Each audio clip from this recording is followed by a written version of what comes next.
knew we were playing Florida this year, and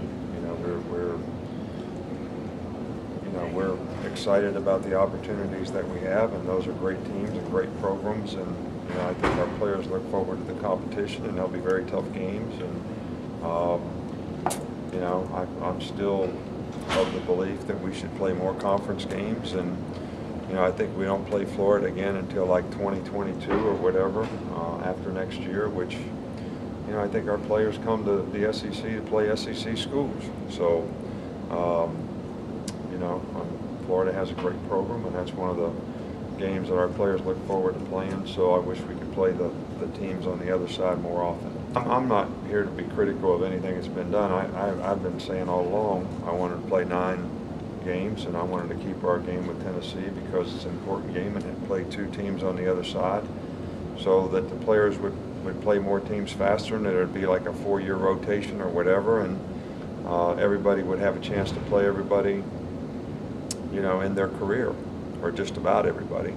So I'm not changing anything. I'm still singing the same song I was singing a year ago, and I still believe it's the best thing for the league. But but that's my opinion. There's a lot of other people that have a different reason, and most of that reason comes for winning 6 games. And if we play another SEC game, that's 7 more losses. Well, I've also talked about the fact that I don't think that you ought to have 6 wins to have to go to a bowl game. That they're going to take the top 12 teams and put them in these bowl games that are championship bowl games, and the committee's going to pick who plays in those games. So why don't they just pick all the games like they do the basketball tournament? I mean, what would be wrong with that? And if you played a really good schedule and only won 5 games, you still could be bowl eligible. So, and I think until we do something like that, nobody's going to be interested in playing more good games. I think we ought to have to play all 12 games against the Big 5 conferences. All right, so no matter how many games we play in the SEC, we ought to play all those games there. So that's just my opinion, but I don't think that, I think there's so much emphasis on, the championship game and the playoffs that more teams would be involved, because you could lose a game or 2 if you played a really strong schedule and still have a chance, and your fans would have interest that you still might have a chance to get in the mix. So that's just my opinion. I guess it's been in the NFL. We had 32 teams, and we all played someone in those 32 teams. So I don't know why that's not a good thing for college. Coach, I've been asked this last week, but it didn't get as much publicity as some other stuff. But over the past 3 previous years, you had, I think, 9 defensive players that came out early, and they were all first-round picks, I think, with one exception in the second round. This year you had a guy who came out early, went in the 5th, one went in the 6th, one didn't get drafted at all. Is it a growing problem with the underclassmen coming out? Well, I don't think there's any question about it, and I'm anxious to see if we can do something with the NFL Players Association, get organized a little bit here in college, that we've gone from 50 guys 3 years ago to 102 guys total this year that signed up and went out early for the draft, and 36 of those players didn't even get drafted. Only 30 of them got drafted in the first 2 rounds. So, my theory, if you're a first-round draft pick, go out early, and if you're not, you should stay in school. But more and more people are being convinced by agents and other people out there that, the faster you go out to the NFL, they minimize the value of getting an education, that you get your next contract.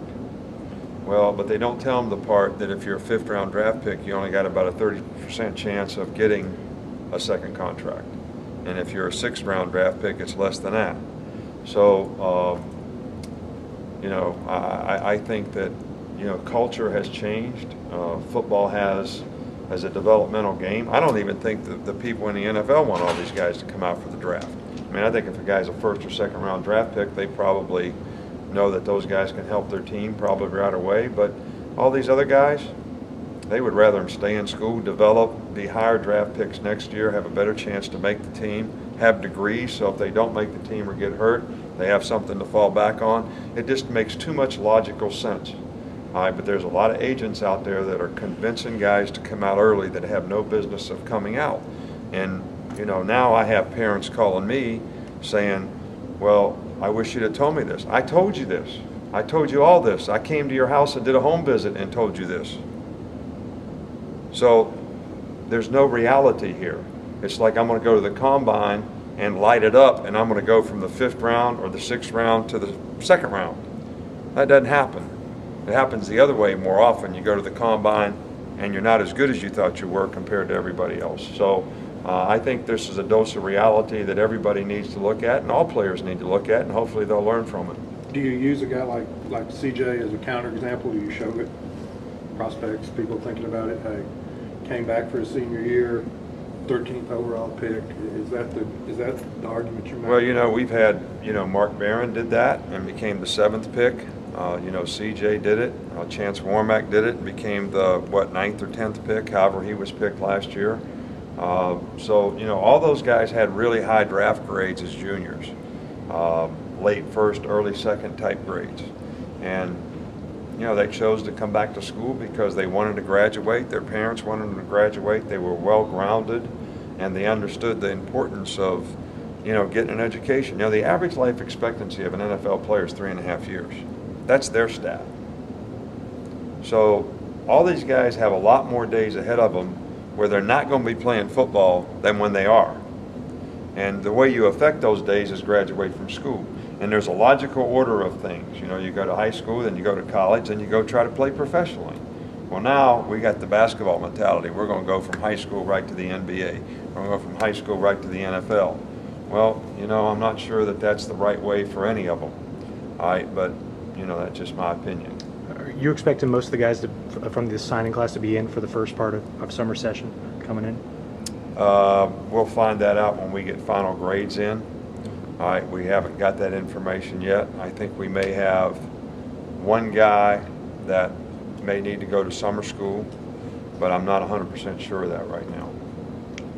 And we may have somebody else too, but I'm just not sure.